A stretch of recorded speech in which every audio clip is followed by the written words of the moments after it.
The world bows not to morality, but to resources. And money, vast, unrelenting sums of it, is the sharpest weapon in the arsenal of power. If you lack it, you are chained. If you possess it, you dictate the chains of others. This video will strip away illusions and reveal why acquiring money, at all costs, but survival, dominance, and control. Human beings praise virtue, but they kneel only before power. And in this age, money is the most potent form of it. Liquid power, shaping laws, bending wills, buying loyalty, and silencing enemies. Forget the sermons of moralists who preach contentment. They are merely pacifiers for the powerless. In truth, wealth is the silent army behind every throne, the bloodline of influence, and the veil of invulnerability. Without it, you are exposed, a pawn ripe for manipulation. With it, you become the manipulator, the unseen architect of destinies. Tonight, we cut through illusions and confront the cold reality, why you must acquire so much money, without hesitation, without mercy at all costs. Power is war, and in every war, the victor is not the strongest man, but the one with the strongest armor. Money is that armor. Without it, you bleed at the slightest strike. With it, you walk untouchable, insulated from the attacks that destroy ordinary men.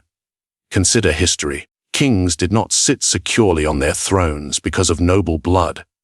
They endured because they could fund armies, bribe nobles, and silence dissent with coin. Gold paid for loyalty when honor faltered. Gold fed soldiers when patriotism withered. The Roman Empire, vast and feared, did not command loyalty by virtue alone. Legions marched because they were paid. A general without funds quickly discovered how fragile authority becomes. Soldiers fight not for lofty ideals, but for the certainty of reward. And when the pay stops, so does their allegiance. Ask yourself, who stands more secure, the man with virtue but no wealth, or the man with wealth but no virtue? Virtue is admired, yes, but admiration does not stop a creditor, nor shield you from a rival who wishes to see you fall. Money does. It builds walls around your life that keep daggers at a distance. Look at our world today. A poor man is quick to face the judgment of law. He has no means to defend himself, no shield against accusation. But the wealthy, they hire the sharpest lawyers, stretch trials into oblivion, or make problems vanish before they ever reach the public. Justice bends, not to truth, but to the resources backing it. Do you think this is corruption? No. It is reality. Psychology tells us that security is the most primal human need. Once food and shelter are secured, man craves insulation from chaos. Money is the purest form of that insulation. It calms fear. It buys certainty in an uncertain world. And when others see you armored, they hesitate to strike. Predators rarely attack what seems untouchable. They look for weakness, an exposed limb, a crack in the shield. Money denies them this opening. Think carefully about your own life. How many insults must you endure at work because you cannot afford to walk away? How many times have you swallowed your pride, not out of choice, but necessity? That is the humiliation of a man without armor. He must bow, he must bend, because he has no protection. But a wealthy man never kneels. He buys freedom from humiliation. If he is insulted, he retaliates without fear, because he can pay the price. If he is cornered, he purchases a path out. Even in disgrace, money cushions the fall, while poverty makes the smallest misstep fatal. Think of monarchs toppled not by assassins but by empty treasuries. Think of corporations collapsing when their cash flow dried, regardless of how innovative their ideas were. The principle is timeless. Without funds, strength withers. Do you see now? Wealth is not luxury. It is survival. It is the armor that allows you to act with confidence while others tiptoe through life, praying not to stumble. And here lies the cruel truth. Most people never acquire enough of it. They stop at modest comfort, believing themselves secure. But comfort is a paper shield. One crisis, one rival, one unexpected blow, and their defenses shatter. Real armor is abundance, enough that no strike can pierce it. Enough that you can absorb loss and remain standing. Enough that your enemies despair at the futility of fighting you. Without armor, you live at the mercy of others. With armor, others live at yours. So I ask you, what are you doing to fortify yourself? Are you gathering coin as if your very survival depends on it? Or are you playing at virtue while remaining exposed, a target for those who have no such illusions? History does not remember the weak. It remembers those who endured. And endurance requires armor. This is why you must acquire wealth, not for vanity, not for indulgence, but to shield yourself from the endless assaults of fate, of rivals, of life itself. The poor hope for mercy, the rich manufacture it. But armor is not enough. Once you are shielded, the question becomes, how do you command the loyalty of others? How do you ensure they do not merely leave you alone, but bend willingly to your will? That is where the true genius of wealth begins. Every man has a price. Some deny it. Some pretend virtue places them above it.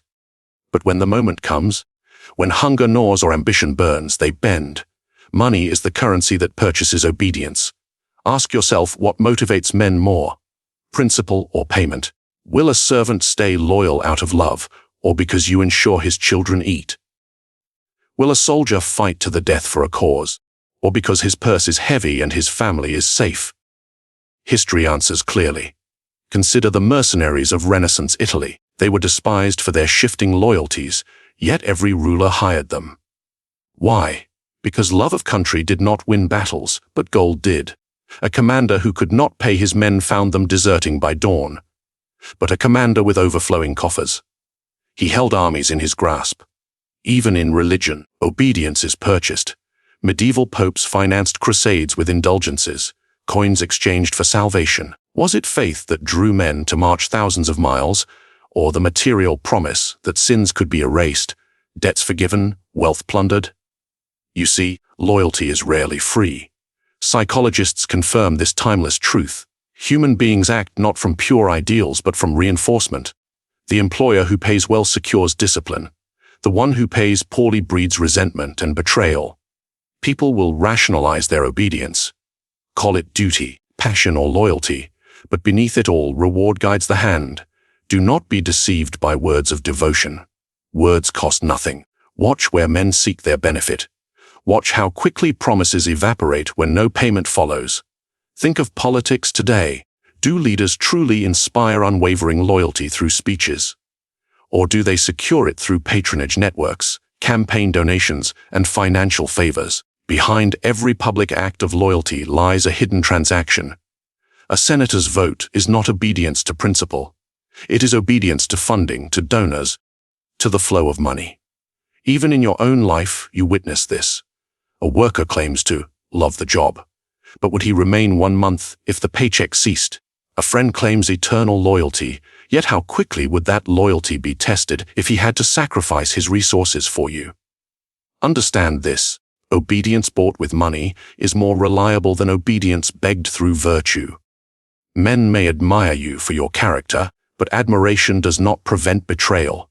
Payment does. Do you wish to test a man's loyalty? Do not ask him to swear an oath. Ask him to choose between you and his financial interest. You will see the truth in that moment. And remember, obedience is not always purchased openly. Sometimes it is bought through subtle incentives, status, access, opportunities. A bribe may be crude, but a carefully placed benefit. A hidden stream of wealth binds a man more tightly. The chain of obedience is forged not with iron, but with gold. Think of monarchs who secured their reign by rewarding nobles with land and privilege. Was this generosity? No, it was calculated investment. By filling their pockets, the king ensured their silence. Remove the rewards, and rebellion soon followed. Now reflect. Do you have the means to purchase obedience? Or are you at the mercy of others who purchase yours?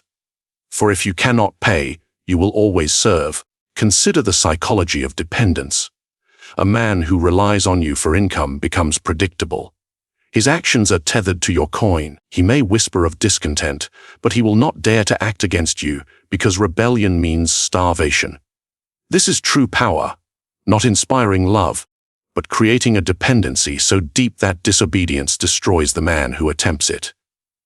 Look at the modern world of corporations. Do they inspire loyalty through ideals? No, they bind employees through salaries, benefits, and golden handcuffs. The higher they pay, the more difficult it becomes for a man to walk away. The very chain that binds him is gilded, and so he calls it freedom. And here lies the coldest truth. Obedience purchased with money often outlasts obedience given through love. Love fades. Gratitude is forgotten. But dependence on wealth, it is renewed every day, every paycheck, every coin handed over. So I ask you, what is your strategy?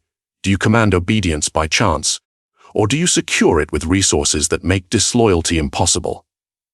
The world belongs not to the noble or the virtuous, but to those who understand the price of men and who never hesitate to pay it.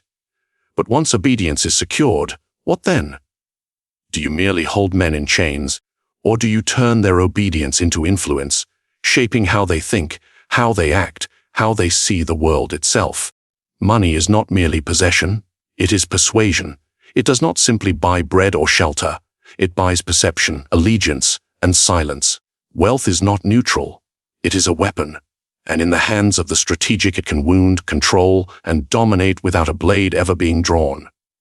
Consider this. How many wars were won not by strength of arms, but by gold slipping quietly into the right hands? Bribes to generals, gifts to spies, promises to wavering allies. These decided more battles than steel. History does not always write it so plainly, but behind every decisive victory lies a purse of coin. Think of the fall of Byzantium. The walls were mighty, the defenders determined. Yet gold opened gates long before cannons did. Treachery was purchased, and loyalty dissolved in the shimmer of coin. What steel could not breach? Money corrupted. Ask yourself, what is stronger, a fortress of stone, or the ability to make the guards sell the keys? This is the essence of wealth as manipulation. It bends reality itself. Psychologists call it incentive bias. People reshape their beliefs, even their values, when money enters the equation.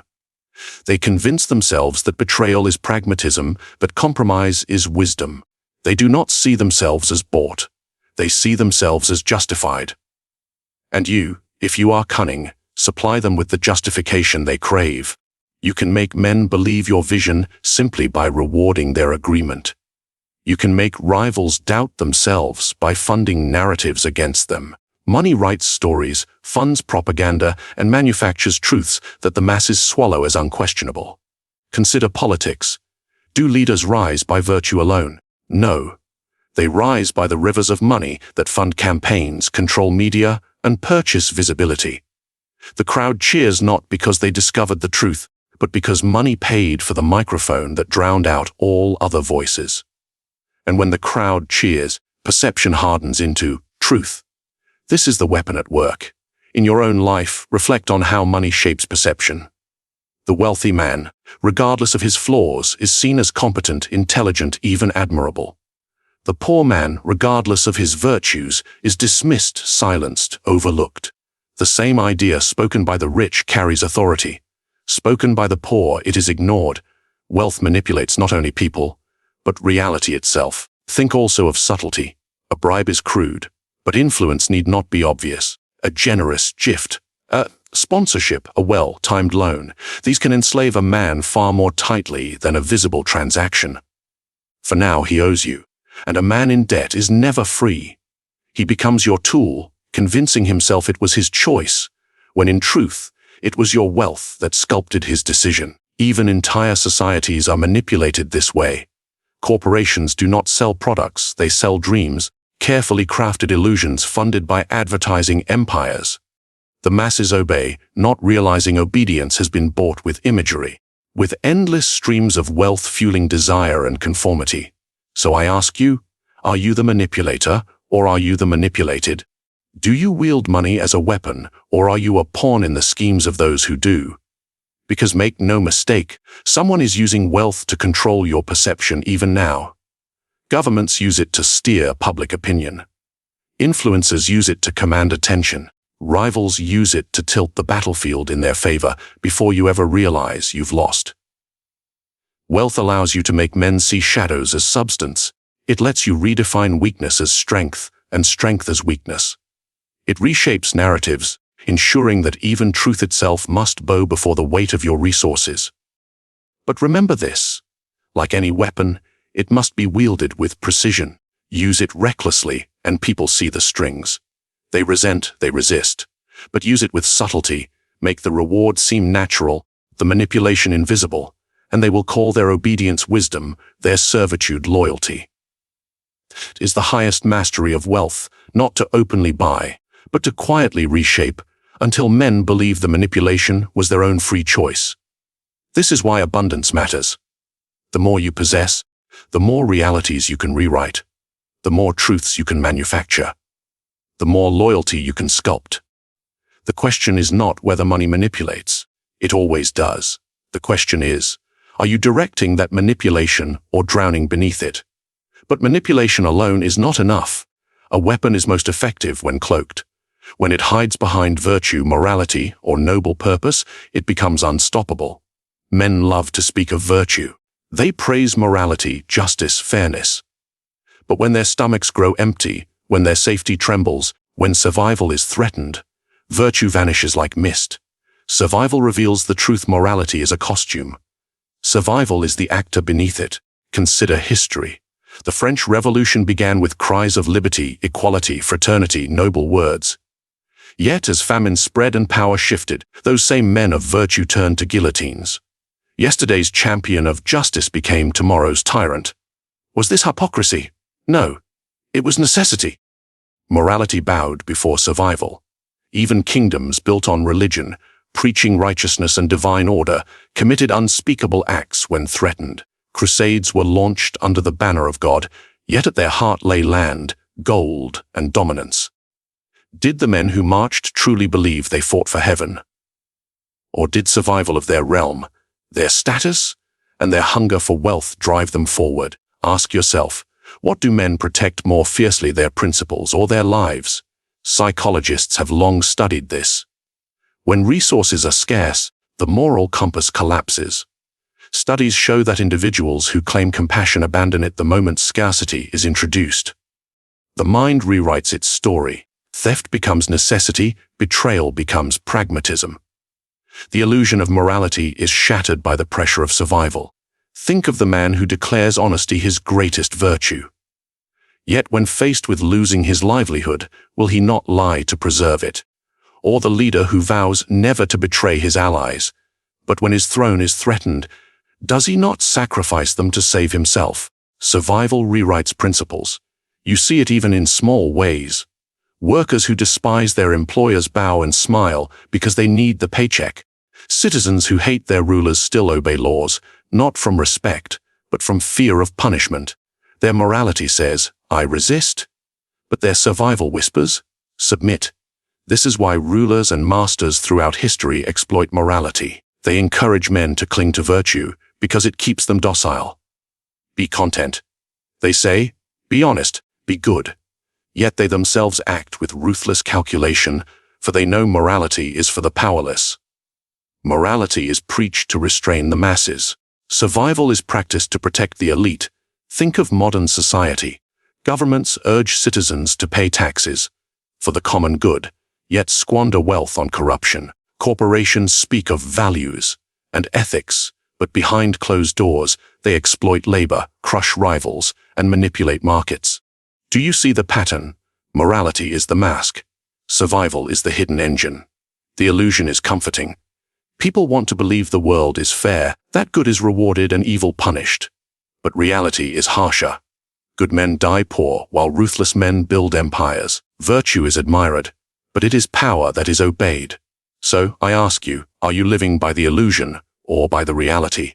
Do you cling to moral purity while others grow stronger, richer, untouchable? Or do you accept the truth that survival comes first and morality is a tool to be used, not a chain to bind yourself with? This does not mean discarding morality entirely. No, the wise use it strategically. They display it when it serves as camouflage. They preach it when it calms the restless. They wear it like armor when scrutiny arises. But when survival demands otherwise, they cast it aside without hesitation. Consider again the Roman Empire. Rome claimed to bring civilization and law, yet in practice it enslaved nations, taxed them mercilessly, and crushed revolts with iron. The illusion of morality softened resistance. The reality of survival sustained the empire. Or reflect on the businessman who speaks of fairness. and trust, yet undercuts his competitors in secret. His clients see a man of virtue. His rivals see only defeat. Who survives longer, the one who clings to ideals or the one who adapts to necessity? This is the law. Morality is optional. Survival is not. And those who mistake illusion for reality are devoured by those who see clearly. So I press you again. Are you willing to abandon the illusion when survival demands it? Will you wear morality as a mask, or will you chain yourself with it until ruin arrives? The poor comfort themselves with virtue. The powerful weaponize it.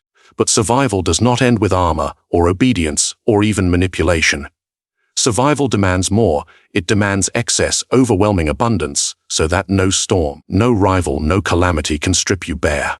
Comfort is a trap. It whispers that you have enough. It lulls you into believing the storm will never reach your door. But storms always come. And when they do, comfort is shredded like paper. Excess is the only true insurance. Not modest savings, not a single stream of income, but an overwhelming surplus that no disaster can devour. History proves this again and again. Consider Venice at the height of its power. The Republic stockpiled wealth from trade until its treasury overflowed. When wars erupted or plagues struck, Venice did not crumble. Its gold-bought mercenaries rebuilt fleets and bribed enemies into peace. Other cities prayed. Venice paid. And it endured. Think of the Medici. Their banking empire accumulated such staggering reserves that even when rivals conspired or popes raged, the family survived every scandal. Lesser merchants were wiped out by a single bad season. The Medici thrived because their fortune was not merely large. It was excessive. Ask yourself, how many unexpected blows could you withstand before everything collapses? A lost job, a sudden illness, a market crash. One misstep can erase years of cautious effort. Excess changes the calculation. With overwhelming reserves, you can outlast panic. You can seize opportunities others must abandon. You can buy silence, buy time, buy the future itself while competitors drown in the present. Psychologists call this resource dominance. When your reserves tower above others, your brain operates differently. Fear shrinks. Creativity expands. You negotiate harder, risk bolder moves, because you know loss cannot destroy you. The man with excess plays the game with freedom. With enough plays with trembling hands. Look around. The middle class clings to the illusion of security. A house, a retirement fund, a modest cushion. They believe this protects them. Yet a single crisis, medical, political, economic, wipes it away. They are not secure. They are merely comfortable, waiting for fate to strike. Excess is different. It is not comfort. It is power. It is the ability to dictate terms while others beg for mercy. Consider modern billionaires. People condemn their hoards as greed. Yet observe how governments court them, how markets pivot when they speak, how scandals slide off them like rain. Their excess buys influence that no law can match. They do not merely survive events, they shape them. Do you think this is unjust? Perhaps, but justice does not keep you alive when the world turns hostile. Only abundance does. Even on a personal scale, the principle holds. Imagine you hold 10 times the resources of your peers. You can weather layoffs, fund legal battles, or disappear entirely if danger approaches. You can buy time to think while others scramble for scraps. This is not luxury. This is strategy. Ask yourself, are you building a fortress or a cottage? A fortress requires excess stone, excess food, excess soldiers. A cottage needs only enough for today, which survives a siege.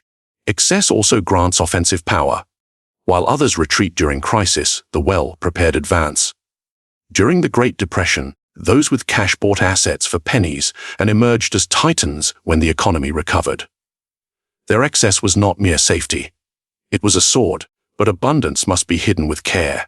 Flaunt it recklessly, and you invite envy, theft, and political attack.